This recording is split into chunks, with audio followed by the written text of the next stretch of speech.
بانكسار قد أتينا حسبنا। চলার পথে হঠাৎ একদিন আজরাইল এসে বলবে, তোমার সময় শেষ।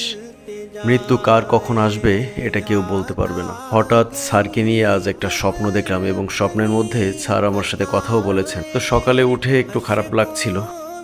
Senior consultant and phaco surgeon Alhaj doctor Mohammad Abul Hossain স্যারের মৃত্যুতে আহসানিয়া মিশন, চক্ষু ও জেনারেল হাসপাতাল পরিবার গভীরভাবে শোকাহত।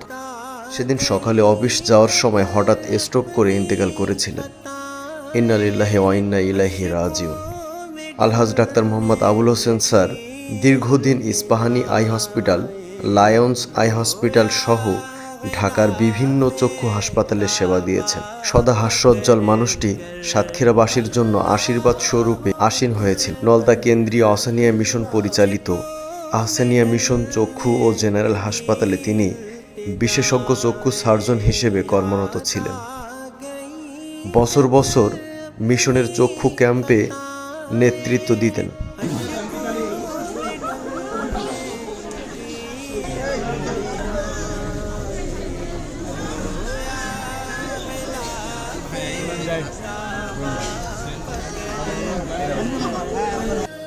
ভীষণ পরোপকারী মানুষ ছিলেন, গরিব ও অসহায় রোগীদের প্রকৃত বন্ধু। যে কোনো সময় রাত বিরাতে তাকে রোগ নিয়ে জ্বালাতন করা যায়, তিনি বিরক্ত হতেন না, পয়সার কথা মুখে উচ্চারণ করতেন না। মরহুম আলহাজ ডাক্তার মোহাম্মদ আবুল হোসেন স্যার শুধু একজন কৃতি চিকিৎসকই ছিলেন না, তিনি ছিলেন মানব দরদি ও জনসেবায় নিবেদিত এক প্রাণ। তার অমায়িক ব্যবহার এবং রোগীর প্রতি যত্নশীলতা তাকে সকলের কাছে প্রিয় করে তুলেছিলেন। চক্ষু চিকিৎসার ক্ষেত্রে তার অবদান চিরস্মরণীয় হয়ে থাকবে।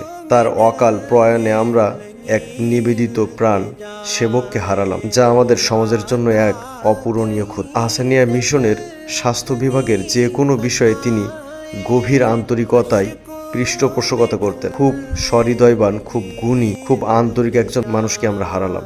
আমরা পরম করুণাময় আল্লাহ তাআলার কাছে তার বিদেহী আত্মার মাগফিরাত কামনা করছি এবং আল্লাহ তাকে জান্নাত নসিব করুন, এবং শোকন্তপ্ত পরিবারের প্রতি গভীর সমবেদনা জানাচ্ছি।